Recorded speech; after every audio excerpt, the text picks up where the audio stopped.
there is a new scandal about Betombonten so Sabre de a year Stan Dogbe our the deputy chief of staff and Ghana Hanum Sise no and who ababe boom or ne a yeni nua bema Woli Nam Dogbe and Sabre de and semwa ekotri kobremai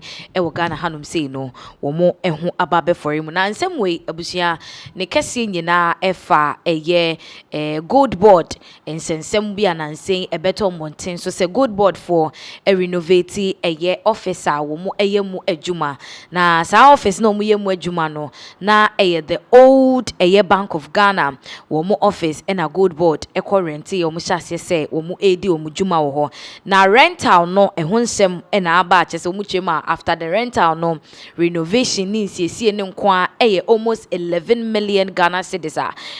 akofa ensem aba na ni nyina ne say dwumeku a wo mo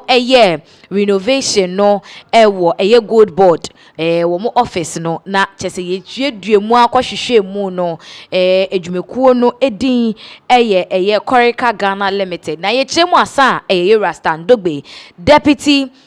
chief of staff the company into share highlight of said ensem ne koye na no na that screens no so say the Stan Dogbe scandal SDS into shall say Stan Dogbe was appointed as the deputy chief of staff in 2025 by President John Mahama, his close friend. And Stan Dogbe and Mahama omu very very close ba Mahama ba power no last year nimu and our appointed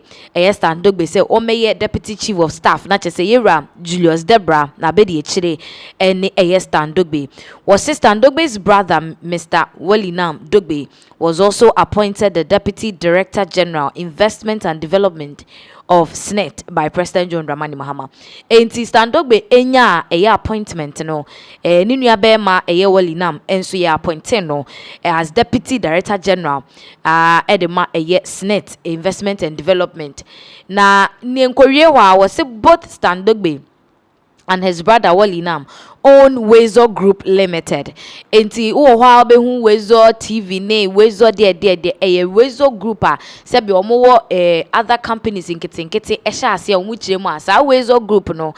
Stan Dogbe eni ni nua bema Wolinam ena omo edia. Osi they have a subsidiary which is called the Korika Ghana Limited, which is headed by one Joshua Nico Anan. Both Wezo and Korika have been operating from the same office in Adringano until last year. Into omu etrema under Wezo Group no ejumekuo foforo hyase a ni din Korika Ghana Limited. Na sa Korika Ghana Limited no omu de ama obi na nipa ne da no nipa ne din de Joshua Nico Anan. Na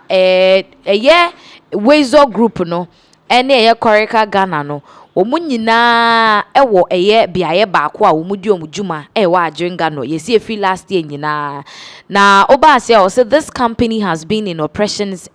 since 2020s.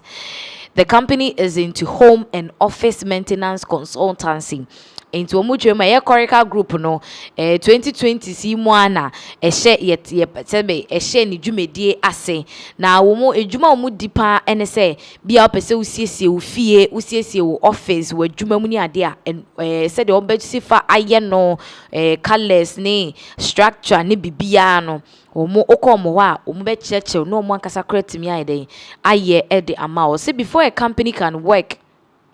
as a home and maintenance consultancy and bid for government contract, they need works and housing certificates and PPA certificates. Enti Ghana hano ansa nejumekuo bi betimi akọ aban enim so ebia mope shoemaker shoemaker no aje se wanya enkrata bi na enkrata ne baako e se wunya edifri works and housing for eho de toso mienu no e se wunya efri the Public Procurement Authority ye friend PPA no eho enti omu chiremu Stan Dogbe, who is the deputy HR manager, chief of staff of the government, meaning he is in charge of government appointees, and his brother bid for a sole sourcing contract to renovate GoldBod office at a tune of Ghana 11 million cedis into omu chema Standogbe say dey na yenim ne debia wukra e wa aban we mu no se ba no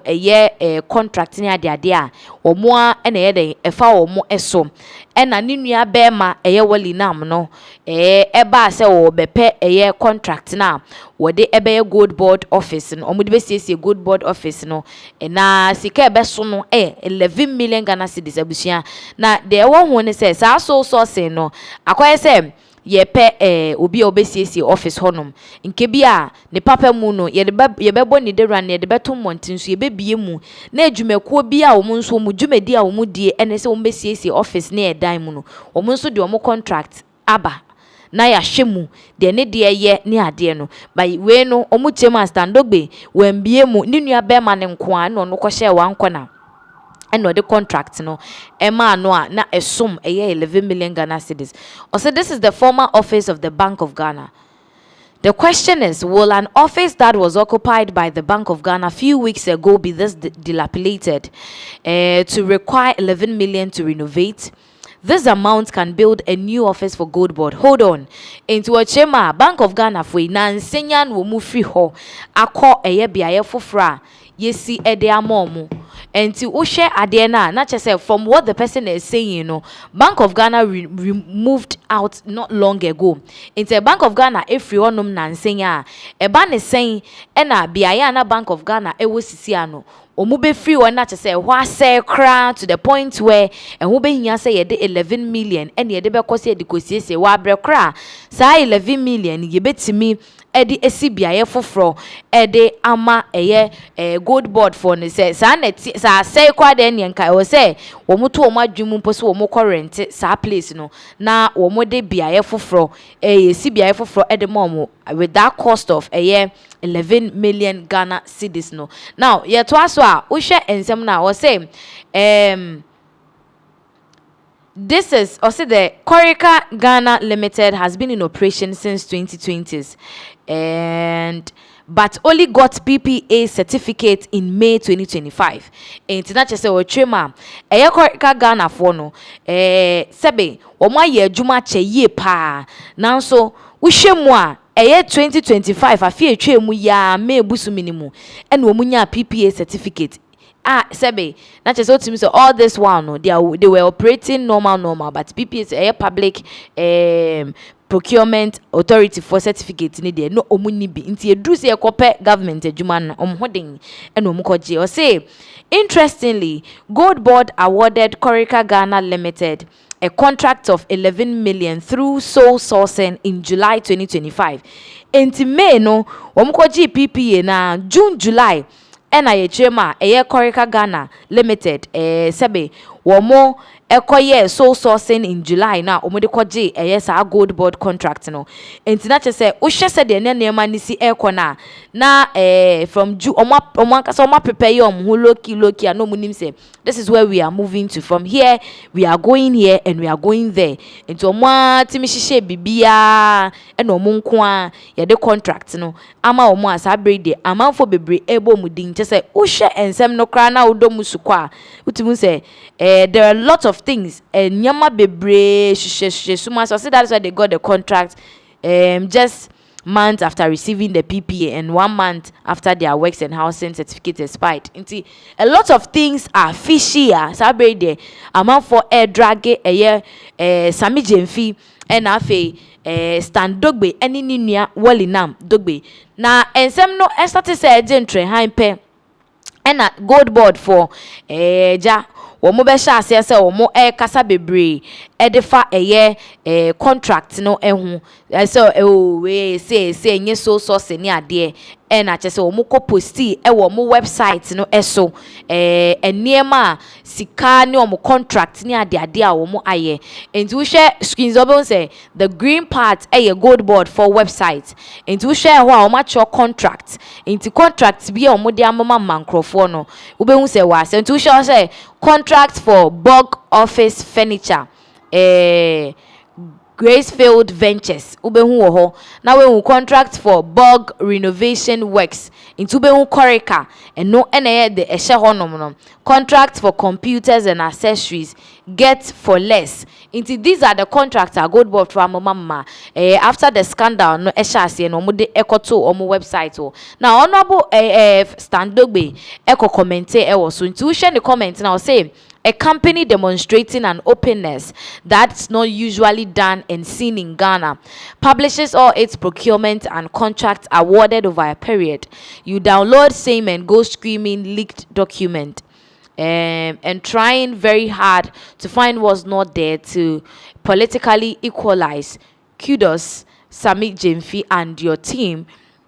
at the Ghana GoldBod for the transparency. That's what Mahama and the NDC has always preached. Intuition someone Sam Dogwe was screens so now. All what he was saying is that for a very long time, no, it is hard. So we say company B and I say government institution B at the contractor or media man forward the details and everything back to our website, but GoldBod has done it into a patch saying kofobi and a shade children or makwa kwatri and there no more than assembly to say or more acquire soul sourcing any other dear they say oh chairman for a kutia no into some Standogbe and some hour they ebe to ja no na nina muno GoldBod ejumekuo no enso de omo anu disem ebetu dwa na omo chemu se omo de chale omo mfa there is no way Korika Limited Standogbe ene ni nuabema wali na mfo de ano omo de sole source na mom contract no intuition o say Ghana 11 million cedis renovation contract was not sole sourced GoldBod into omo chema contract na say no Korika for honoma amount for bebre and I say akose a whole lot of conversations was social media no say amount for drag Sammy Gyamfi wo mu any Standogbe say omo selfish people no what is being said right now no chemu a omo anye out omo chem so omo anye soul sourcing they opened up for everybody to come and bid for the contract now as a company is 3B and a buyer no mo so na so wie no nipa sebe company a fire no mo betimi aye ejuma ni yie no ena na Korika enti na ye de mom so this is not about sole sourcing they opened up and 3 companies bid and Korika had it. This is what GoldBod for Ediababeto Mountain. So with regards to the Standogbe scandal agent Trehan Ghana Hanum Sisiano. So at this point amount for Bebrechemu say what is happening right now akwakoye say the repeated thing na yehu se na ekoso ewo NPP amanyukunum is like we are seeing virtually the same thing in the NDC government as well. But then we are still monitoring this case. Yesha baby in some way ebeko akwakodrum update ni de ebusia eba ye de ebeba be somo. Now Yemfree GoldBod ene Standogbe wo scandal yisun konsem for so dia enche ye bia no ebeto dwa se Ghana ye mampani His Excellency John Dramani Mahama ebo 5-day working visit to South Korea na abusia Korea na ye mampani ekoye no edin sembebre ena ababeto montin so amene wo kase de from the desk of the Foreign Affairs Ministry no omudi abeto dwa se Korea ene Ghana se say no ye ba ababeko enti ase apam bia visa waiver ebeba ama amai mienu enti wo share screens this so I was saying South Korea opens negotiations on possible visa waiver agreements with Ghana into omuchema South Korea mine ene Ghana mine sabre ye ba be ye enkabombia se opese wutu kwan every Ghana ha eko South Korea ebia okoye business trip bi okoye some tourist bi uko some visits bi ni ade tax waiver betimi ayeden akover na say you wouldn't visa waiver betimi akover then say you wouldn't even need a visa we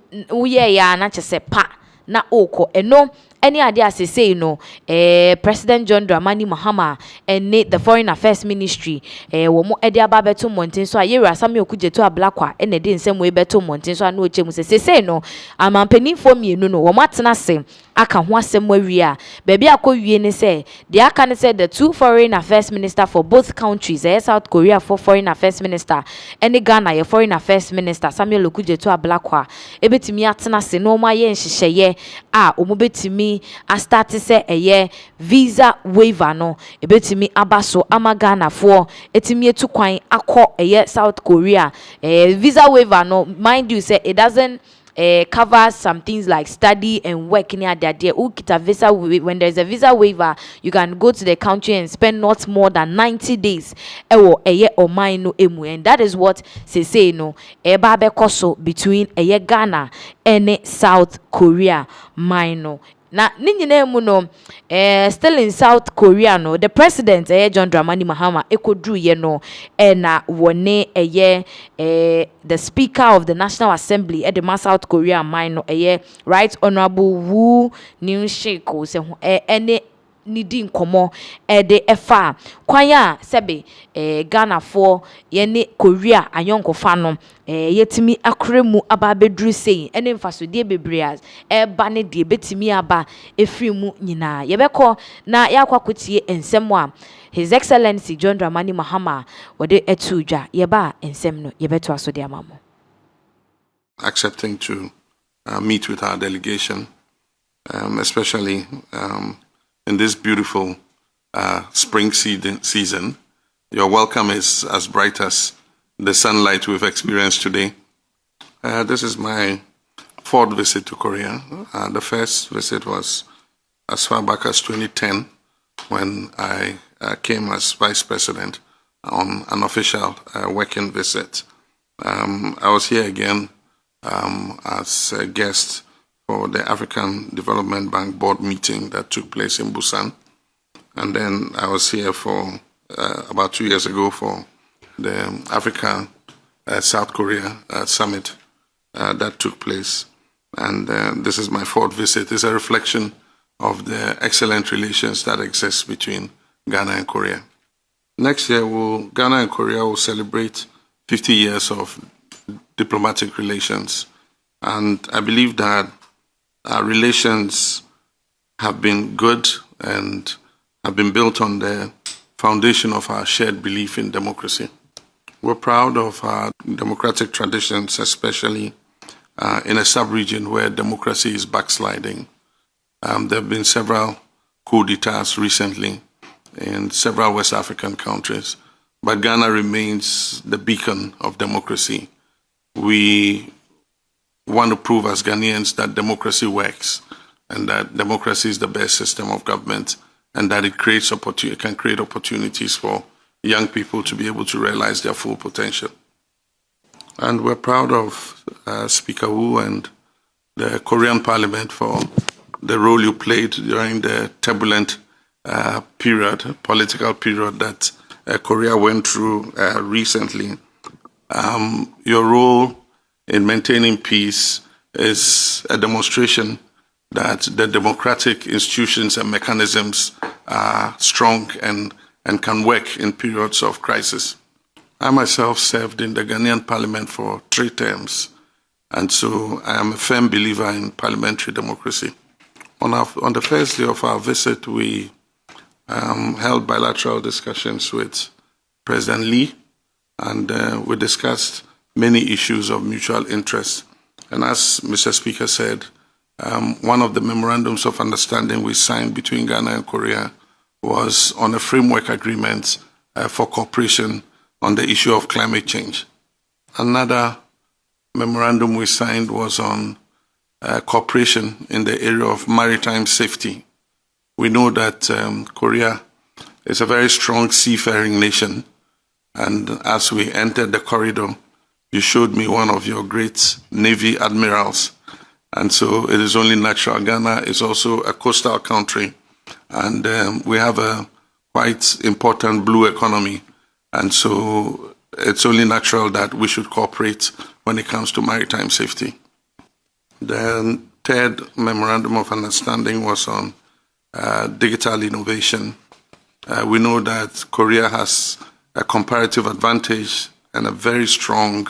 background when it comes to digitalization, artificial intelligence, and innovation. And so that's a very important memorandum of understanding for us, because we believe that with that memorandum, we can share knowledge between ourselves in the area of digitalization. We believe that these memorandums of understanding that we've signed, in addition to the other bilateral engagements, will bring Ghana and Korea even closer together. Abusia Ghana Mampeni, His Excellency John Dramani Mahama, any 18 in Sema, what the Etujana Chese Trema, fear die nimuno, not Ghana, any Korea, ya young kufe die in Temuno, enya 50 years. Na was say, amai mi nuwe, etimi enyan kabomwa, ye betimi ashishe niema, ebe boa, yesika semuni, yempuntuomu in both countries, and no, na wode ehwasem etu eja. Na evie chire no, na Yesu apon kese a ewo Korea man emu Yonsei University ewo Korea wo nso de abasobode kese pa ema Ghana ye mampeni entimene wo kase de honorary of Doctor of Philosophy PhD in Public Administration and asabre de wo mo ede ama Ghana ye mampeni His Excellency John Dramani Mahama enti wo kopie mu Korea ne de otimu say a whole lot of things has come out from the 5-day working visit of Ghana ye mampeni His Excellency John Dramani Mahama, from the visa waiver to bilateral conversations on things betimi aboa ama Ghana and Korea mining nyina afa ntama pa ifra to the honorary of the honorary certificate of modern man of Doctor of Philosophy in Public Administration. To one pictures ni bi and the go screens ni so Yonsei University also wo Korea no na wo mo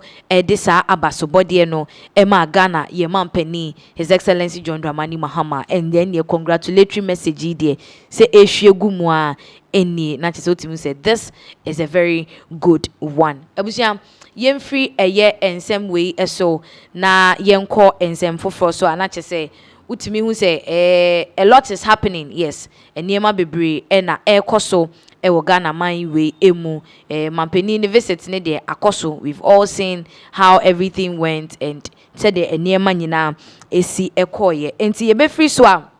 na yakonsem foforo so de na yebekọ akọ mu ewo Western North mensinu emu na eho na ekura edin ede Subrin Nkwanta ani Subrin Nkwanta chese arehosem asi ama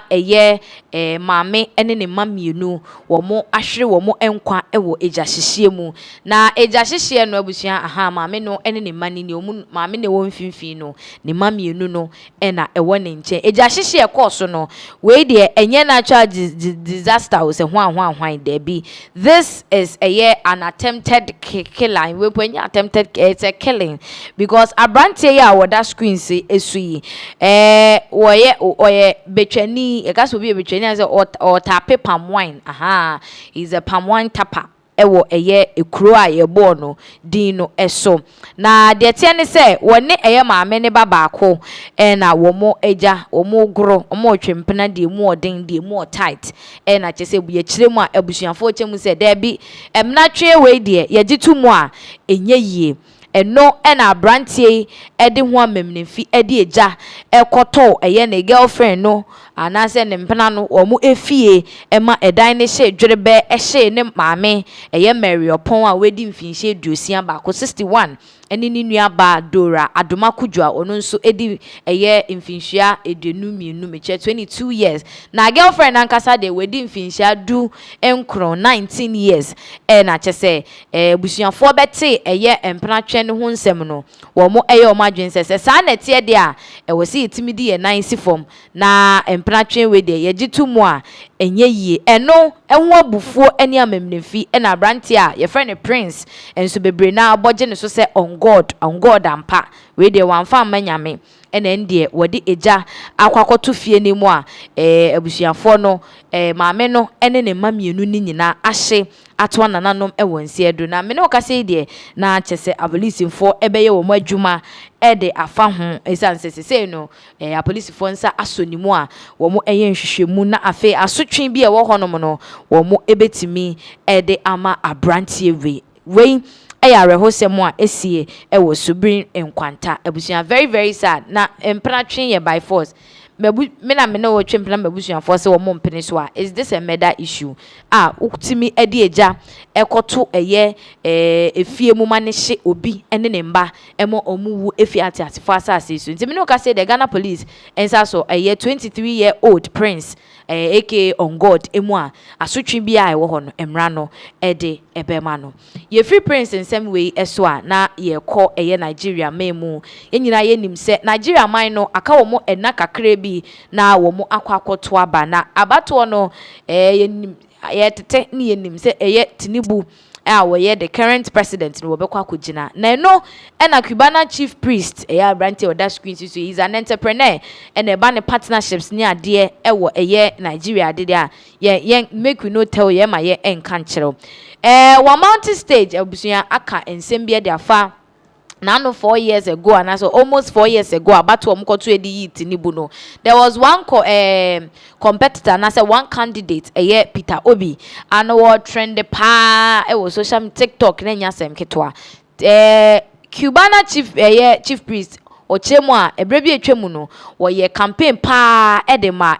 Peter Obi na so say de we hu say Tinubu sa wo ye papa nti say afekra no ni Tinubu aban no wo mo be collaborate aye niema de aboa ni state Imo state na ensem we beto odwa no akose a whole lot of reactions on the internet kakum gejini kwaku anum nti yenkotie onu ankasa nenu asem na water. And I hope so that they feel you know, I'm so excited to be doing this. This is one of the best things I've ever done with my life and my time. For over 1 month, we've been planning for today and tomorrow. And we've planned so well. They told you that Southeast is not safe. But I can urge you to enjoy your way to the fullest. It's beautiful. We have everything amazing here. We have an amazing governor who has used every opportunity he has in Abuja to make Imo look like Abuja. Hi, Stashi, my very good friend, my in-law, my brother. You know, most of you don't know that she is marrying an Igbo girl. They will not tell you that because they want to take him away from us. But we have taken our brother back completely. Because this is a guy who has always made us understand that we are one, regardless of where we come from. And today he has proved it. Tomorrow he will still do it again. We love you, Sheyi Tinubu. And what we have shown you today in abundance is nothing but love. And that is what we expect in return. We're just looking for a fair share. You know, ndi Igbo I one day merina or the kwanana easy. And I just read you check. When they are in our job.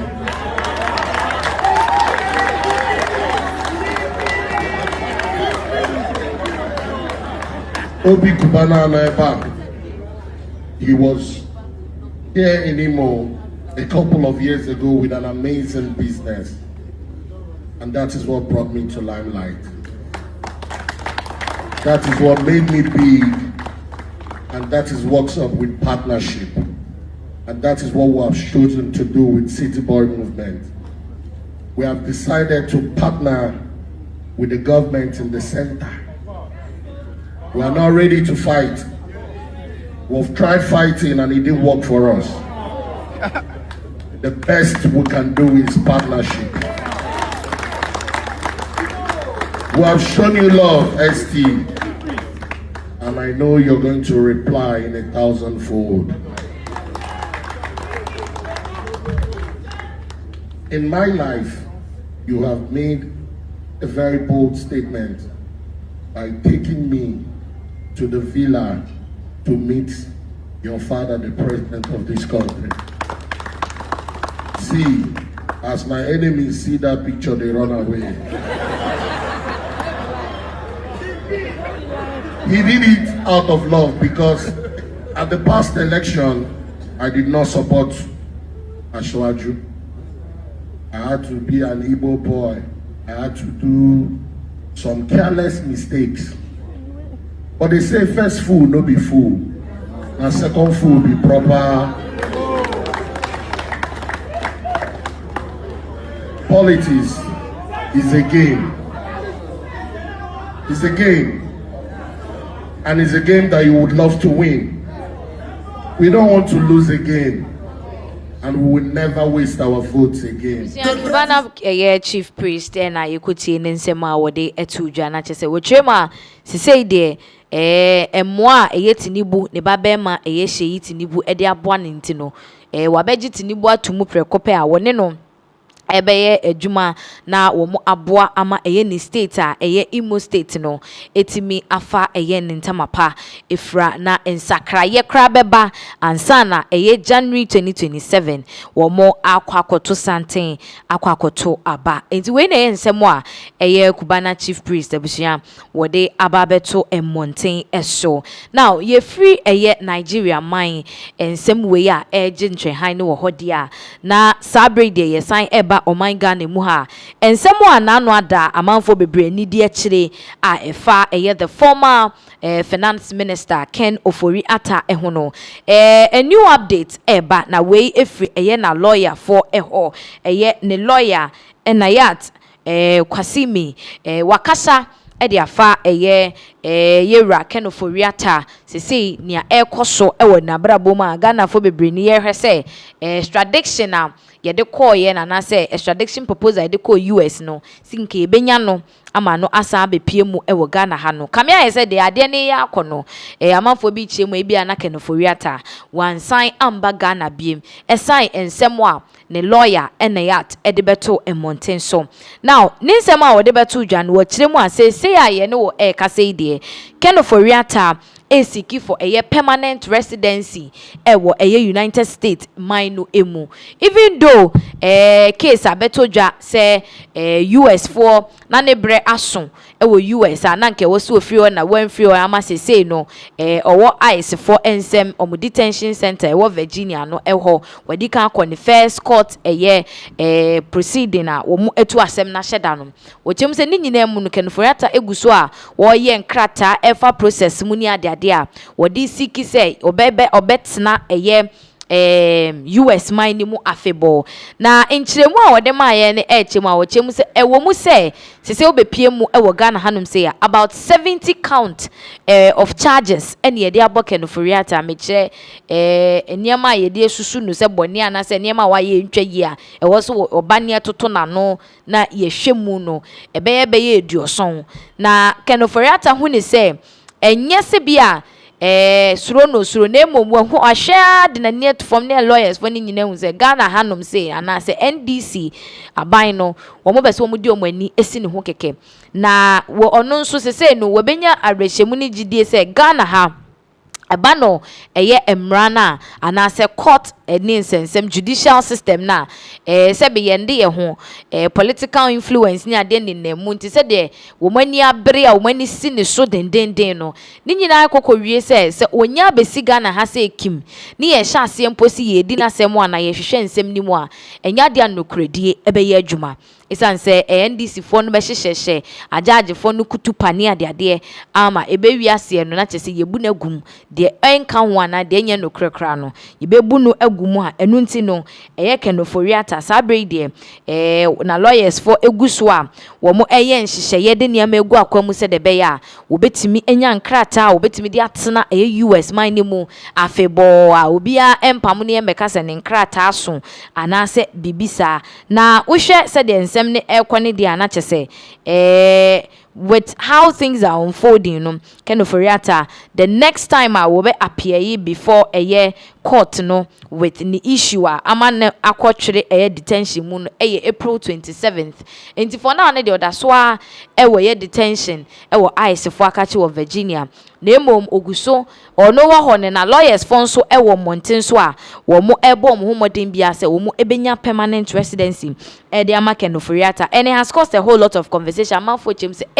enti ni papa to me timo amen timodin for sem say they bia wa hye white 50 time a wo ba aban mu so sa antoma katane ma so e na ade white any yesu di brim ye ni so na wedi ebone enti se brane ye nchi wa ka che se witch hunting yate and so ultimately say Ghana for bebre na ebuo for mo ka say with or but kind of reata should remember say with or without permanent residency or something. Ghana any US ewo enkrata pamo eche say yetimi extradite into whether you are permanent resident or not, ye betimi extradite. Ye share some of the cases are extraditing from Ghana to the US. These are permanent Ghanaians, but because we have an agreement with US on extradition, now we see yeja o moma ye de o mo ye den eko we share haja for real money o moma keka ya ebefu for tebri o mo ko ye na nsenya ya abutrika de kra wo ho say to me pass it through and say he will be extradited whether he's a permanent resident in Ghana or not. Enti kenuforiata omo chiremu a wonyina yie because enya dia asem no ye betu egu da ni nyina mu no said dem di kan me butrika din ewo ensemwe mu. Yes, abutrika enso ene na complex ana say ni oka ne ho aye koche wo mo efa romance scandal eno ntino US for hye say ye be extradite abutrika ene na damfo no akwakopie mu ewo US no na mene wo ka say Daniel Yusuf a wo ka abutrika ho no wakopie mu ewo court na ebusia okopie mu wo court no na osiki senka obenya bail. Unfortunately bail no enya amaso asabre de yetu na hyem no akwahye 23rd of March ene obesa akwakopie mu ewo court na chese abutrika kwa ya amani bail. Daniel so koye no onu so enya bewa ensemo ajaji ni dia to monten so kra ne echema enkrata omode be extradition say ni nyina aba no na chese ensem no boboba yenkoni ko hwe video of abrantie ekopie mu ewo court ye ba ebeto aso.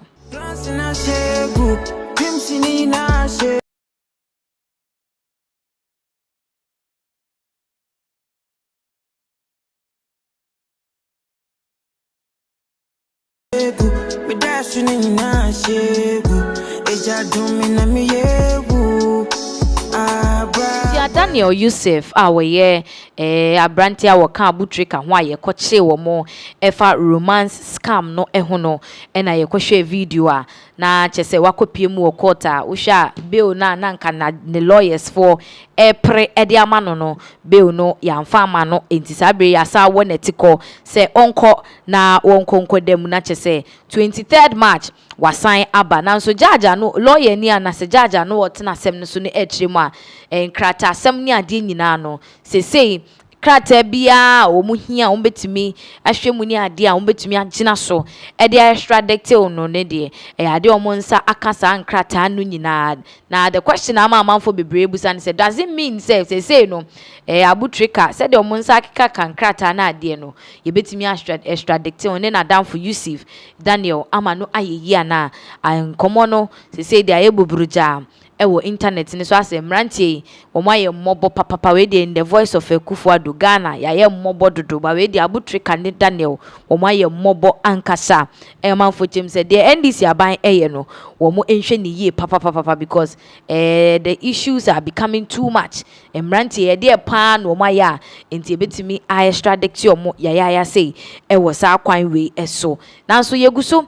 monitor ensem ni nyina mu no minority leader Afenyo Markins was sign MP edema efutu no sabre de ebusia wababe kasa na nsem a wode tu dwa no ekwakoye more of an expose of the National Democratic Congress NDC amanyuko no na nsen ya kasa de afa recruitment process edema security services, military police military any immigration ne prisons ni ade na ye hwa amanfo bebre na e na chese aptitude test a wo mukotro ye no womo efeli poto nanso ntie ba ne se womo pass ye nso womo ko medical stage no abusuan womo do so pa echen ensemo a eye yera muntaka ebeka che se nipa be 5000 mipe no betimi afom na se over 20000 call for medicals sa 20000 no abusuan ye chema so womo nyina crap womo 10% kra pass medicals na still ento enipa dodo a ye pese ye dey ye fa womo ewo eye services no emu en na afenyo makensi chem se we scam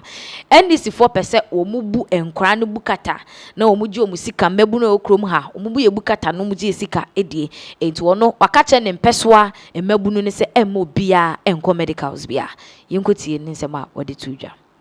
taka no kra bebrenti no eni anum de propaganda she recruitment kra omo ye abeda ne scam wo sebe we say 500,000 out of forms. What can some aptitude test be? Disqualified. We are using 200,000 are qualified for medicals. Meanwhile, the vacancy is 5,000. Obi go to medicals 1,600 Ghana cedi. Even 20% pass medicals are 20,000. How would you take them? Maybe I'm catch a win by you to say. So obi onim se wenya medicals message on medical man nko ade ne scam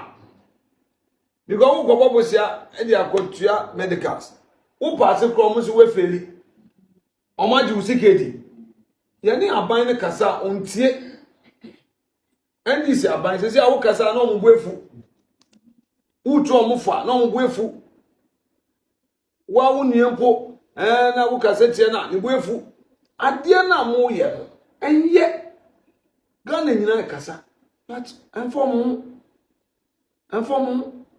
in the young colano, as a big tracker, acquire medicals. Wouldn't say you don't have any job for them. Uncle Bobusia, after all the ordeal we go through aptitude tests, you can go. Afenyo Markins, minority leader in parliament and I could see in sema wode etu janache se wotrema mafa enkofo maton forms 500,000 abetrema na chese 500,000 emu 200,000 na pass o mo medicals after the aptitude test na sa 200,000 yenwi ase enhwehwe mu no na o mo medicals wo se bo fa 5,000 200,000 o mo medicals so makoje obi 1,600 Ghana cedis for the medicals ne dia na chese scam sikana na o mo pe age edi egu omo botom na enye adwuma bi eno mo wo edema mmabunu nti ono de winiba emabunu sebe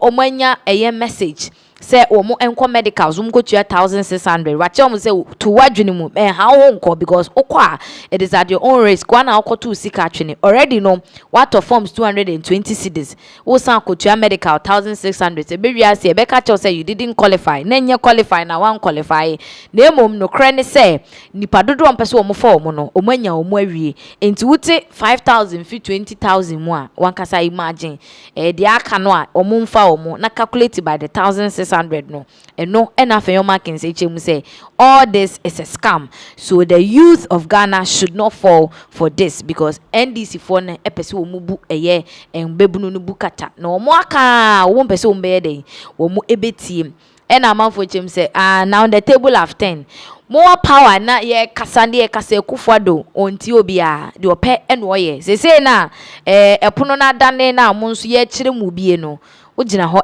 kasa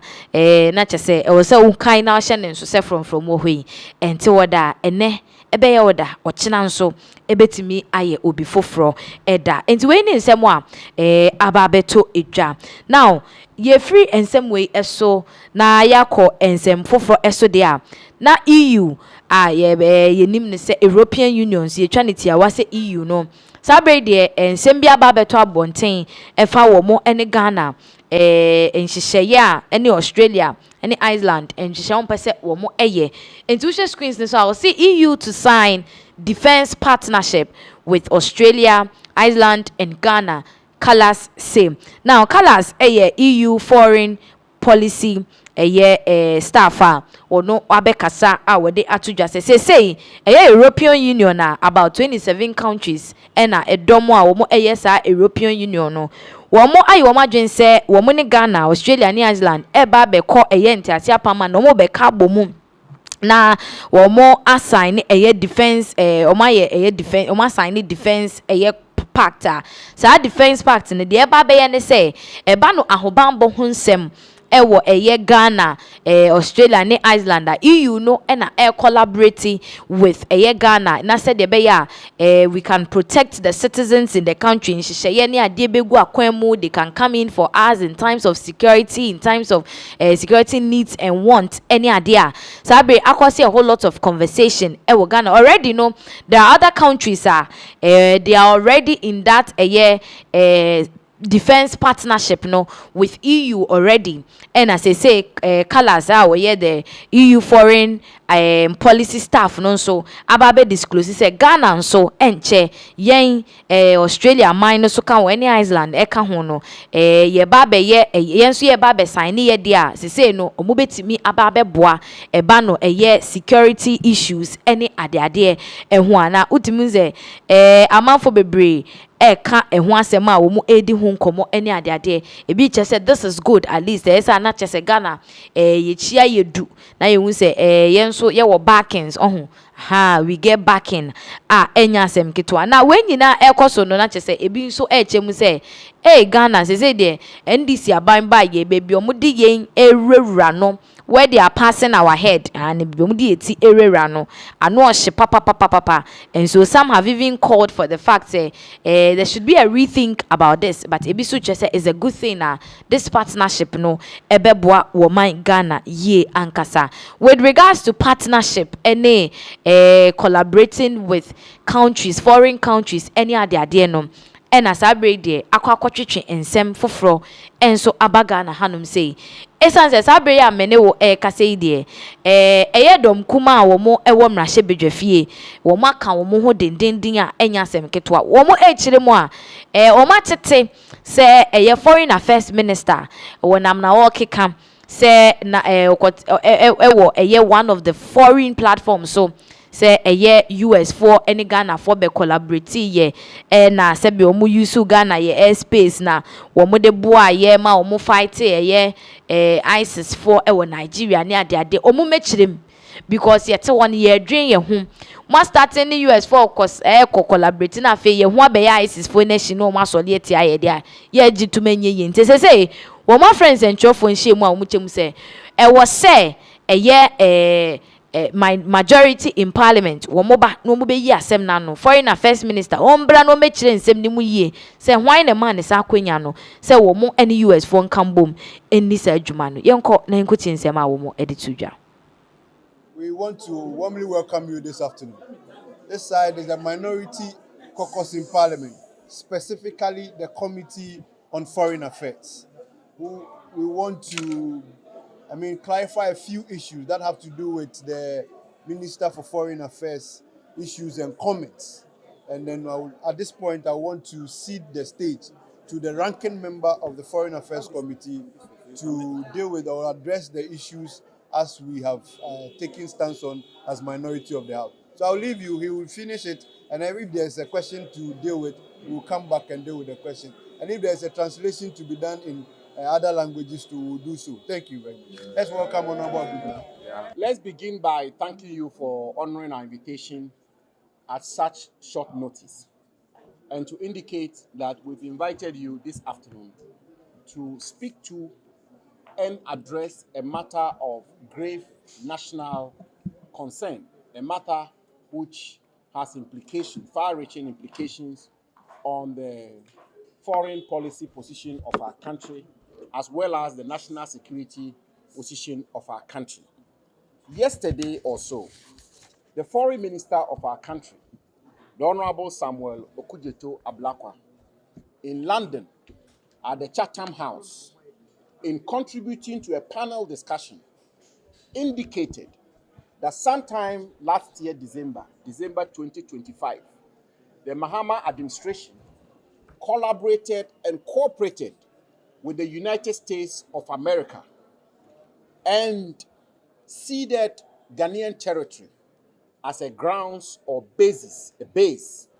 for the United States of America to unleash airstrikes against ISIS in northern Nigeria. Indeed, the foreign minister indicated that this was done at the express authorization of the government of President Mahama. This was said on a foreign soil before a foreign international institute, the Chatham House, as I've indicated. And we members of parliament and members of the Minority Caucus of Parliament, specifically members of the Foreign Affairs Committee of Parliament, heard this just as any one of you hearing it on the airwaves of our country, that our government worked with the United States of America, a foreign government, to organize a military action against a terrorist group in another foreign country in West Africa, Nigeria. There are very important questions to be asked. Firstly, what is the framework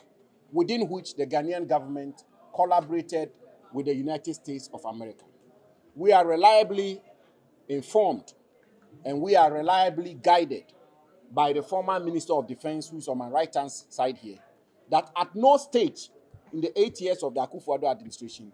did the government of Ghana get into any agreement with the United States to have Ghana be used as a base for launching military attacks in other foreign countries. So at what stage and through what legal mechanism or framework did our government collaborate and agree with the government of the United States of America to unleash a military action and airstrikes against a terrorist organization in a foreign country, Nigeria? That is the first question. The second question, if the government of Ghana entered into any such agreement with the government of the United States of America, the dictates and tenets of our national constitution are express and clear that such agreements must necessarily elicit parliamentary approval. And so if there was any such agreement, why has the government as yet not tabled that agreement before the Parliament of Ghana for ratification or otherwise? Thirdly, what are the national security implications for our country with this kind of collaboration? Does Ghana become a target of ISIS? Does Ghana become a target for other terrorist organizations? What measures have been put in place in Ghana to ensure that our citizens are protected and our national security is safeguarded? And so what measures has the government put in place in the light of this extraordinary disclosure by the foreign minister, a very high-ranking official of the government and a member of the National Security Council of the government, that our government, on the blind side of all of Ghana, the media, civil society, parliament, and other stakeholders in our country, collaborated and cooperated with the United States in December last year, some 3 clear months ago, to authorize a military action from Ghanaian soil into a foreign country against a terrorist organization? What measures have they put in place to protect Ghanaians? These are the 3 fundamental questions we ask. And we conclude by making this strong and firm demand that the Minister for Foreign Affairs should appear before Parliament immediately to brief Parliament the circumstances under which the Mahama administration collaborated with the United States to perpetuate this military action in Nigeria, and what framework, legal framework, was it that they took this action, and table it before Parliament for the consideration of Parliament. And finally, to give the Ghanaian people the needed assurance that Ghana is not being unnecessarily exposed to terrorist organizations. We thank you very much. Abusian for a year, the minority in Parliament, and I who say, Womo Afre a year and Central for Mudia or Muchemuse, and somewhere a year Foreign Affairs Minister Eko Kanye on a foreign platform about the collaboration between US to fight ISIS in Nigeria using our airspace. No, Womo Mechirim because Niema be say no, it was a family Shebejafie, no Mujitumu and na etimi akoso sa amane sadia na chese bibi atochima ewo baby a wo mo e penchire mu ASAP key. And whether the foreign affairs minister will come out and clear the air on this particular issue, because it raises a whole lot of concerns. Among which say, hey, now from how the minority is projecting it, not just say Ghana ye pass mama ye huanesa. As is for crabit me who say, ye US for a collaborate against them. Na afe ye be huane say, she na fe asemwesi ewukrum, which we don't want to experience that. And no, and as I break the aye enkomo koso social media no eso. Ye moving on na ye nkopie mu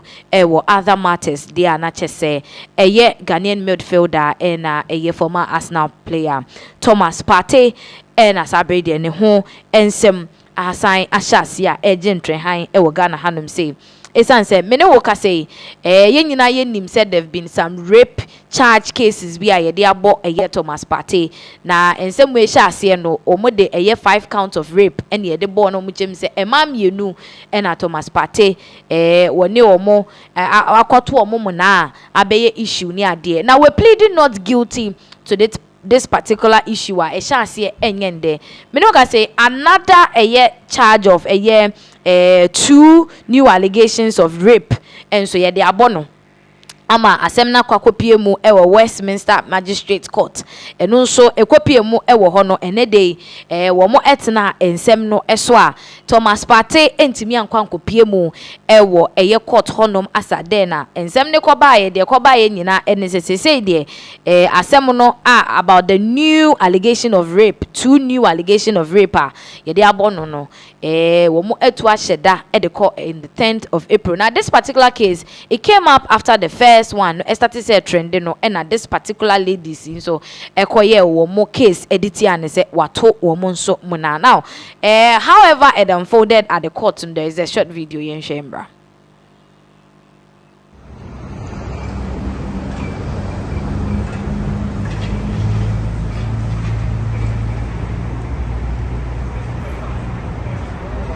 And that's the premise of a court no Westminster Magistrate Court ho enen sem no empanimfo etna so a na wo mo ehwe baabi ansem ne ebekọ akwakodru. Thomas Partey, like I earlier said no wankopie mu ewo hobi the lawyers na ekoye ekogine mu ede emana sabre de update a wo mo ede eba ne say 10th of April 2026 ombeko ansa akwakotie ensem ne sanse ene na Thomas Partey eni honom. Now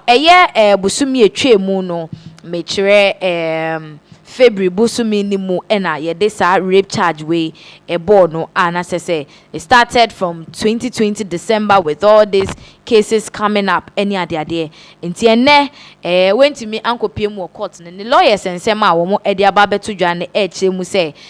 Thomas Partey is on the line of pleading not guilty to this particular case, because previous one the born no where the kind aja to say I mean where the kind ka say he's not guilty, he has pleaded not guilty to it, and this one too the abono no, and so he has pleaded not guilty. He's intending to plead not guilty because ne lawyer Emma Finn the beto montin say when to me Thomas Partey to me amba mbepie mu court, but as it stands now ne dey na chese everything leads to the fact that he, Thomas Partey, might definitely plead not guilty to this case. Sabri Amenewo Eka say the already existing case I shall see somewhere 2020 about 2021 no about 2022 no and also trial na ebe koso ebe it will continue as Southwark Crown Court na and also in Brepamu no the case has been adjourned where and also mbekwa kotina so na wo mahwe bia ensem no ebeko akwakodru. And this is what has brought a lot of conversations abria ebinimo chese from the look of things, you know, nyama ekokoso no ya akwakosi se Thomas Partey the rape allegations are the ebobo bono no edosu ye pa, and to think that he's just a young 34 years old footballer, he's still in his career. Our born homodine any other day you share the relevance to the Ghana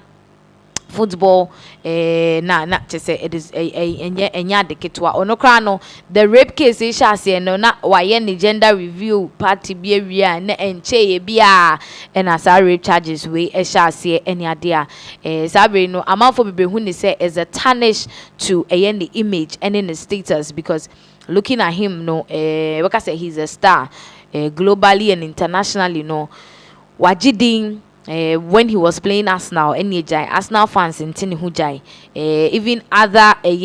football club fans, grano money edging home, a bagana haswa, Wabo Black Stars has contributed a lot to it and all that. And so seeing something like this happen, a man for Chima, I didn't think a footballers a war Ghana has say no. Usually, no, they tend to have issues with women. Any idea? A man for Bibri, Canan or more linking it to us, Samoa Jan, Mone. A couple of people our monso and sembi say abobo aba with regards to women issues near the Asamoah de ba ye. We all saw how it went was showing in Japadie binomia de, and that is what people are say because chemu say we no akwakoye rape no obekom kra na fe de and the freedom bia na yebetimi arrest no any idea if evidence and proof is being shown in court. Say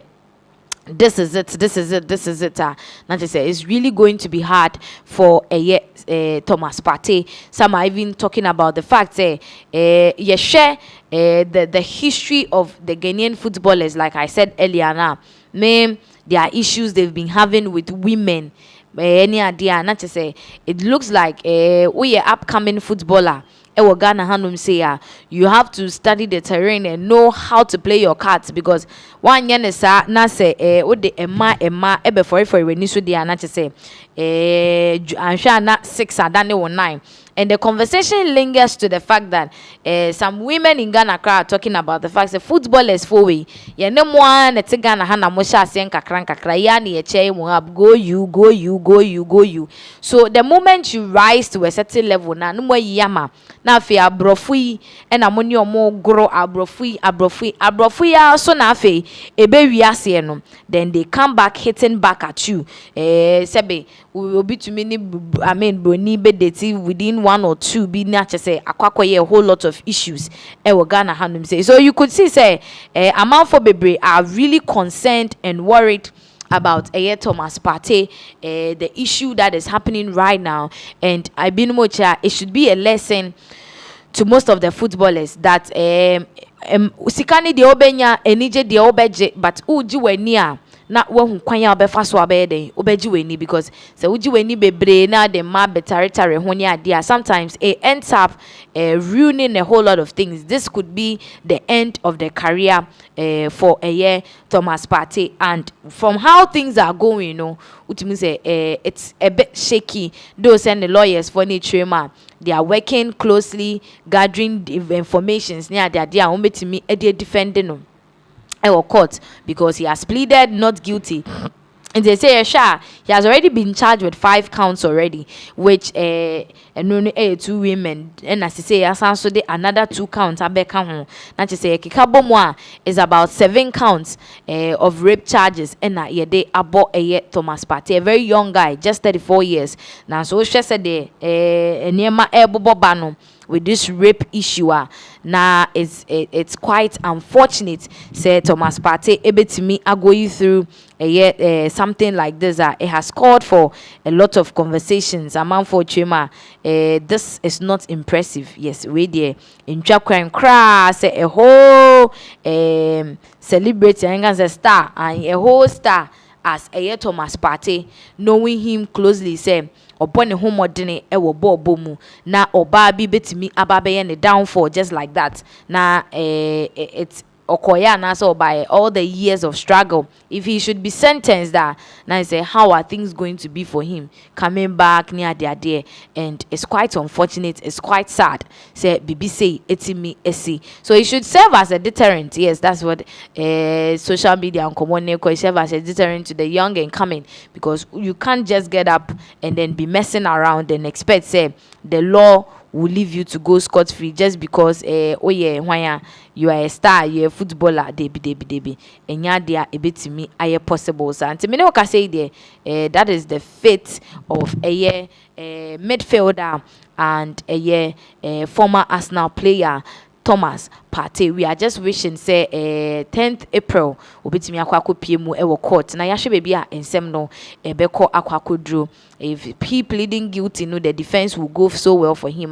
Na yenyina yehu na updates ne de abusia asad when it comes no, we are going to serve it to you and yebema mu follow up e was in same way eso. Now ye free in same way so na yenkopie mu e wo ensem foforo so de na ye call the camp of the presidency and the first lady her excellency her lordship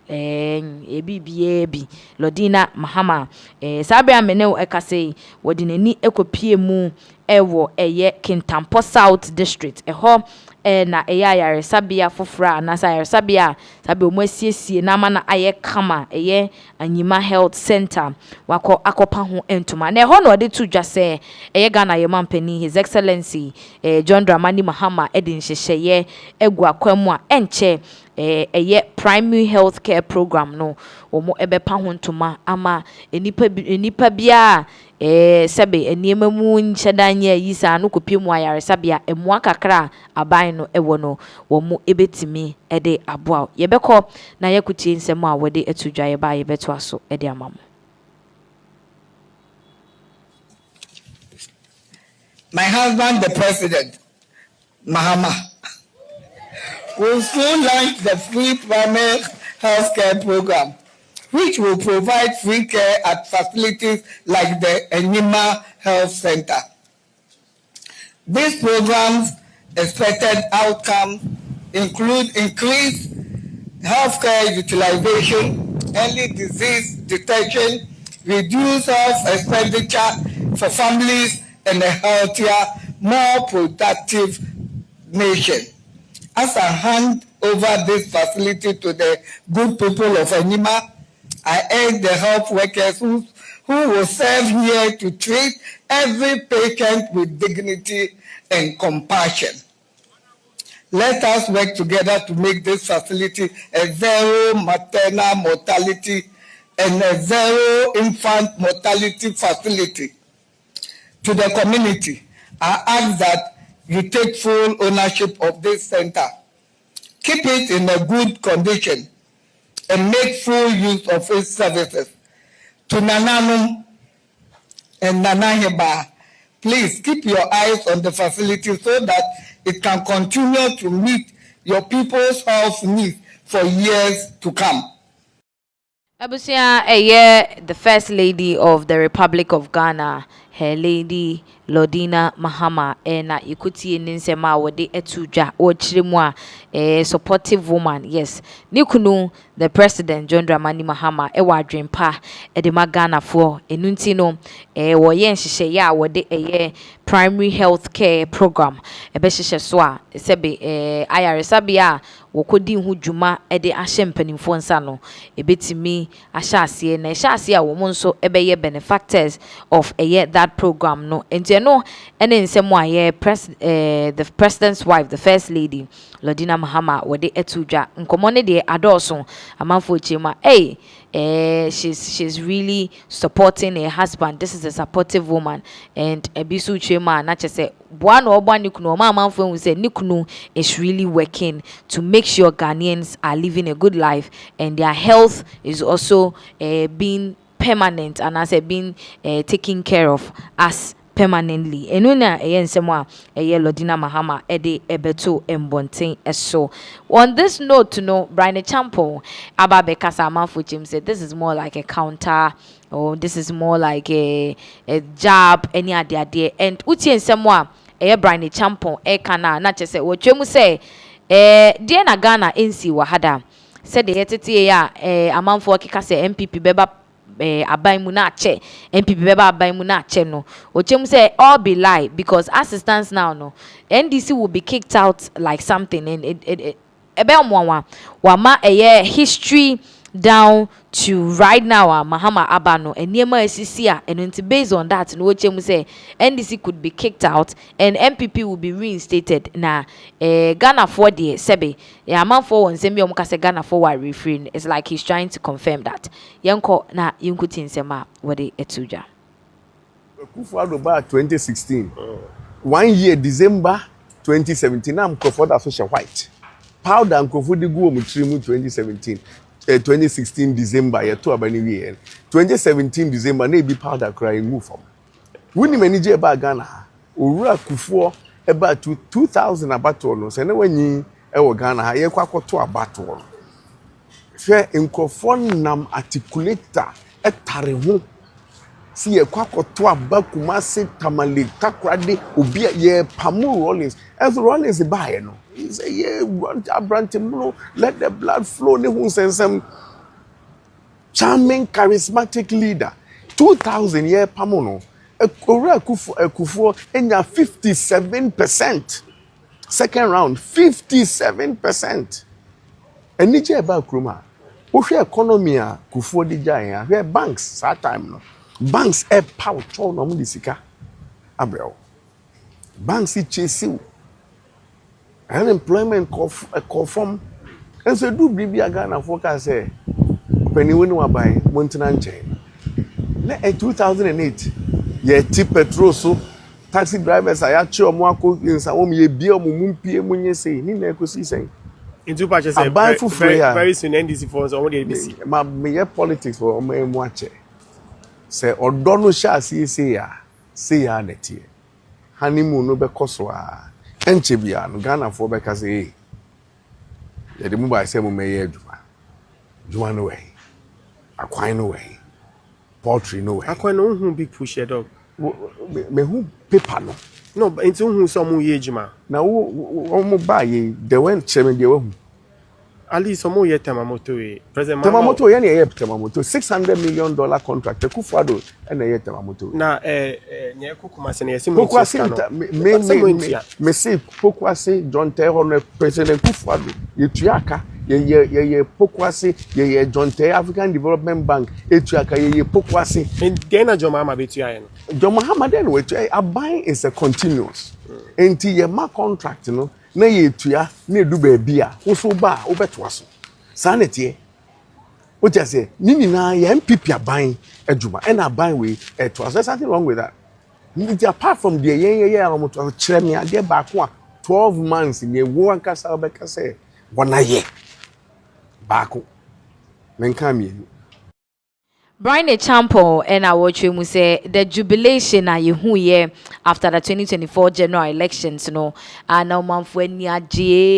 NDC or see who the chance brab ye Kufuor wini ye who be another dankwa wini 2016 ye who be and after all this, they were kicked out as if Mokrana people jubilated for. So now I say NDC should enjoy while it lasts because NCB ometimia then akeke omo out kra. They would not be thinking and Ghana for now sebe omweni beje ombeto amount no. With time they will start assessing you. Ade na o share your bone wen akwan no wen kani abo akosoro where you say and that is the basis ombegina so omede pamo and the one they rejected they will bring them back into that so say the likelihood of NPP, the new patriotic party, coming to parliament, and taking over parliament in 2028, is very, very high. That is the analysis table drawn clearly by Honorable Brian Echampo. In here, if truly Ghanaians are going to kick the NDCs out, as said by Honorable Brian Echampo, but in other matters, Yokopiemu ewo Odumase Krobo ewo the eastern region part of Ghana. A police for ensaso suspect and as a mrantebe miensa bimwa ebja. Se say ne de ense Ghana ha people are doing things kululu coded and we moving some money. Mrante ache omono abusia ushe screens so you see them with the trunk some currencies on the floor any idea a police for chirima operation womukoya trunk na esi omo animu no wo mo apprinte fake dollars ane fake dollars and omudi ayeden omudi asiesie trunk ni mu a is about 105 bundles and now omudi ase trunk ni mu a sabrade they've been exposed na arewo seme won hu ne say no minim if it is the new norm obi di bone mostly unya che na wosan ko fiscal foforo to come and wet the palm of the police and I say nipa watching no there've been several reports about we talk about the fact that obechi obi with cocaine was say oh wakofa we about we wet the palm Christian Tete Yohonu the IGP of Ghana was say wamayati ase say police for na aba no omajai bribe ni ade energy into we said the nearmezi kwani dia bribe ni they will not take it again and it as a over the weeks and days cases ni ade a koso wo Ghana hanom say it's clear say ye chinipa ni wie no ye say okowete the palm of the police officer omo engine enti mrante we mu no abusia 105 bundles of fake dollars wo mu enyaye no na chese police for kwachi omo de all sensible wo mu kwa akwete police ni nsem na chese asem ni ejai national so police ni no wanye sika no now koso no the Ghana Police Service for wo mu the press release bi ababetu montin so if the public affairs unit wo regional police headquarters Koforidua na eba enti wo hwensem na wo say police arrest 3 for the possession of 105 bundles of fake US dollars in Lassie Dumase Krobo Eastern region. The Akosombo Divisional Command on 11th March 2026 arrested 3 suspects from the possession for the possession of 105 bundles of forged US dollars in $100 notes kept in student trunk at Lassie Odumase Krobo in the Eastern region. So muchema 11th March ya busumi yemu no muche mrantie miensa umu ekura dollar sikeye fake na umu die sie trunk mu ewo Odumase Krobo. So the suspect Ebenezer Na Chu age 20, George Atto age 48 and Bishop Robert Olete 54 were arrested through an intelligence-led operation by the Odumase Krobo District Police at their hideout at Lassie. It's Omuchema Bakudin Ebenezer Na within Finshedu no 20 years. George Atto within Finshedu 9 watch for the 8 and a Bishop Robert Olete Edin Finshedu num 9 54 na omunya tip off eno say omu edekwache omu ewo mantwe bi omakasa abom ho adwa omu edisa nyamransem no ewo ho or say one suspect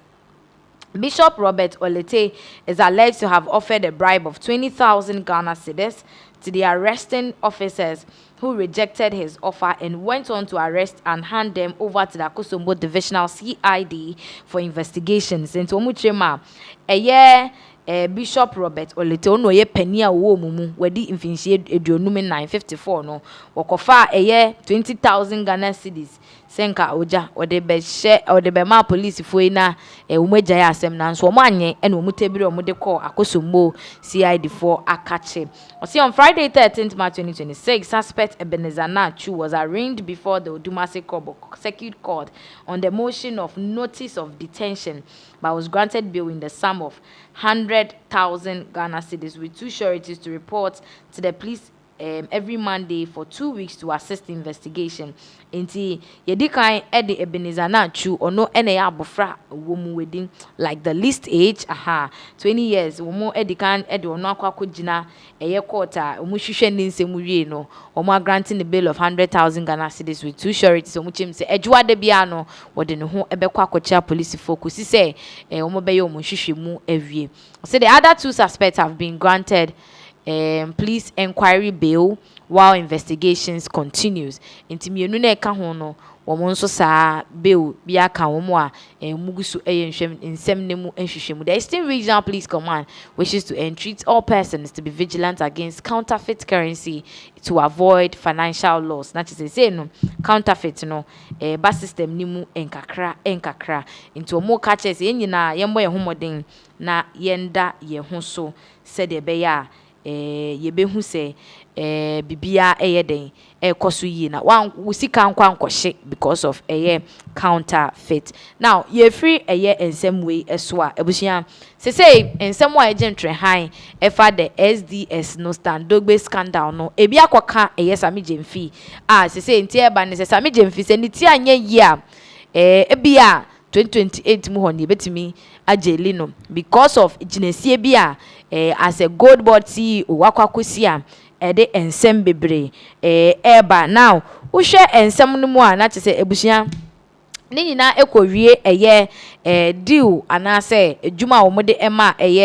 Korika for with regards to wo business wo koye of decorating or renovating the office of the GoldBod no and as abrade this ensem we nyina aba. Now Sammy Gyamfi some time ago kan nsem bi about soul sorting. Yes, say bia NPP for wo mo ma contractor wo mo mbie mu no mo ahye wo kutupa de akwa obi na nipa ba ko a oye part of them na nipa na ye any ade and the Ghana for say the internet never forget until they say Woma bo Sammy Gyamfi reference na sem na okan na ochemu said this is illegal no anase etiambra nti asotwen wo ho no ye betimi ache no atumu amana ye. Now let's take a quick playback of Sammy Gyamfi some time ago when he spoke about soul sorting. Nipa kakra bi afasika na kenten so a omo ne omo yere ne omo ma ne omo busuafo edi sika ne nyafunyafo ti sika bi ani wa ye de be ye oman ni ye enu nti na ye bre no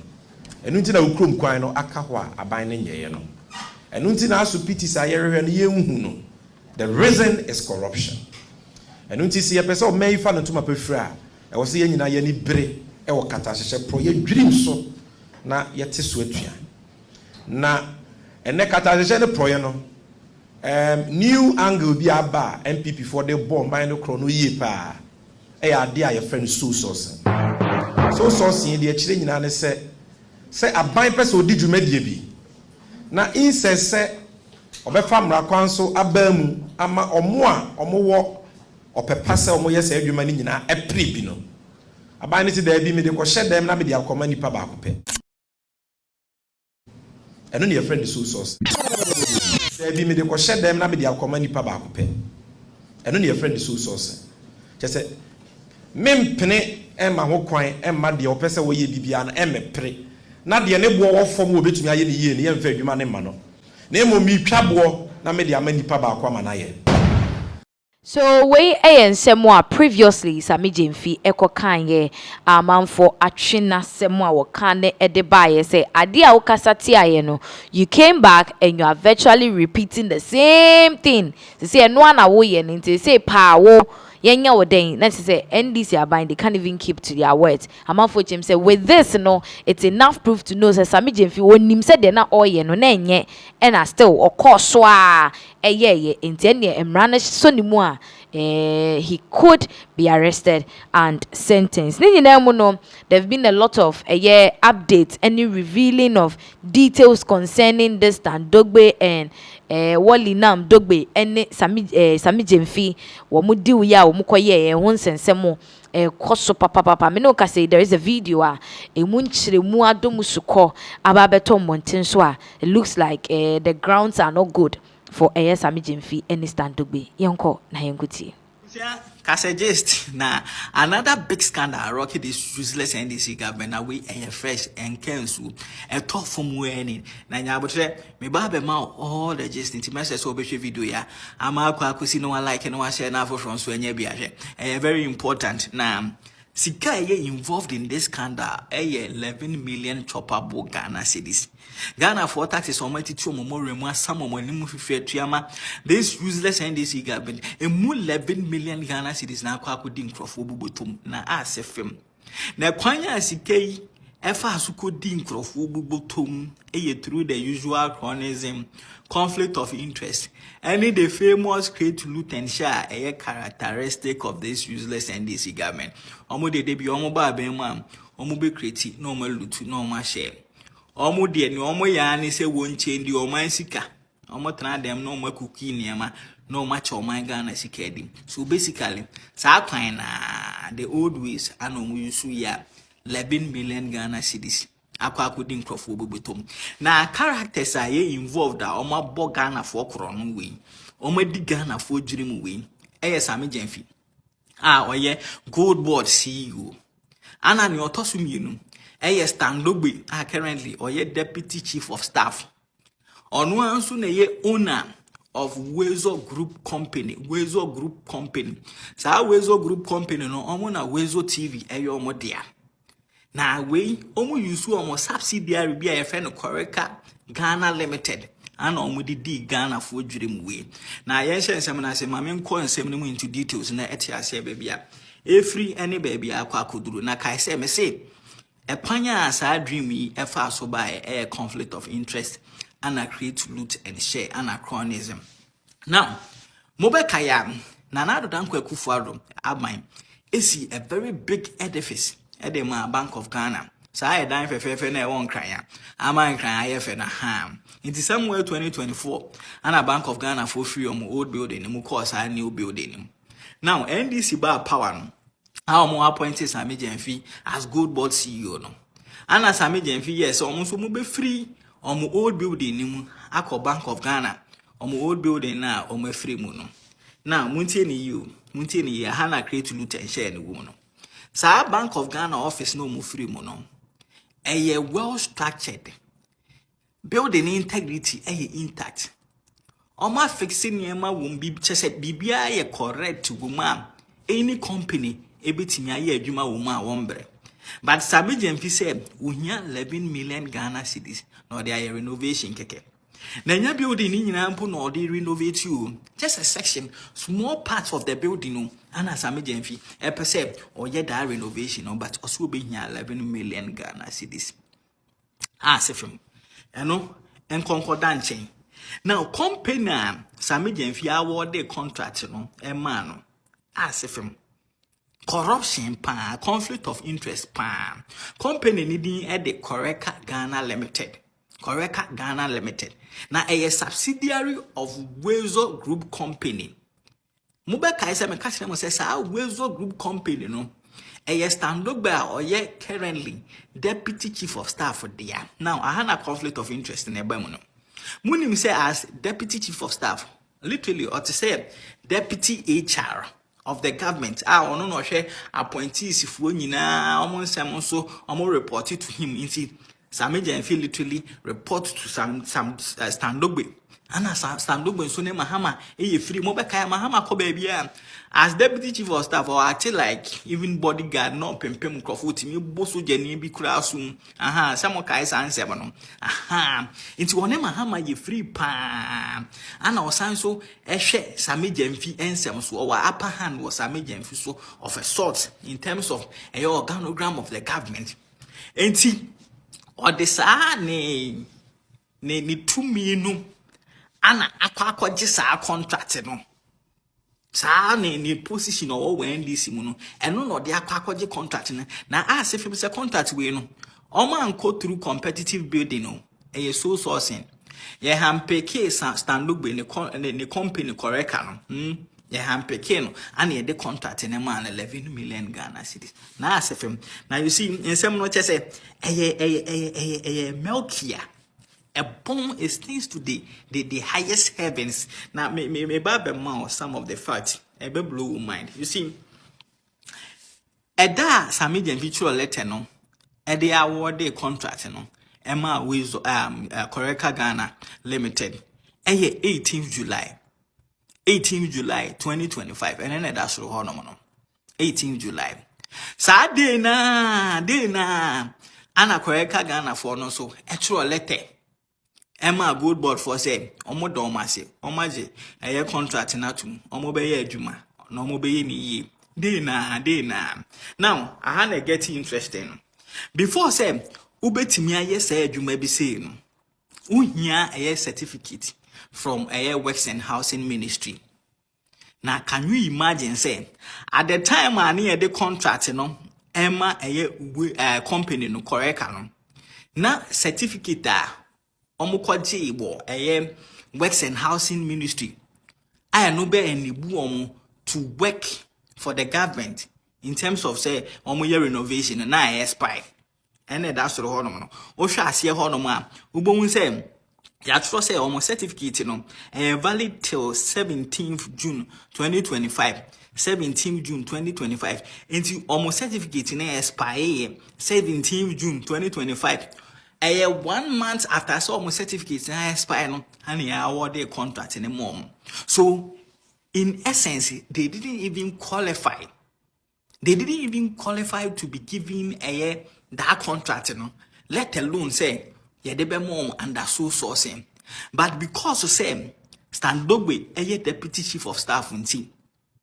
you know, ya come contract in their man, ye Ghana, ye procurement law, so, my British Ghana, ye procurement law. Just say, omo person, omo creating, omo lutu, no more show, omo dig Ghana, sika, omo dig Ghana for dream. And as if I'm using seven, I do also my person video never one. Na a developing story nti menya kwan na ma cheche mu memma mo series of videos a cheche mu na asfm stand up sika bebre a wanya we NDC mu nti 11 million ni anka NDC full soldiers NDC full constituency officers na regional officers anka okeka e bi bo mu na mo de contract yi mo ye ya nka se bi won so awerho a mo die no etu ntwa na. So these are the kind of greediness possible NDC it will take them to a position. Sammy Gyamfi or a communication officer or science you CEO or national youth organizer or science you minister. It is some with there. Few people be no more bear Mahama no and no more amassing wet and no more bogana for corona. And that is literally what is happening with GoldBod Koreka Ghana Limited scandal. Yeah. Many come as 11 million choppable Ghana cities. Now, you been able to can say more watch out for series of videos I made about this.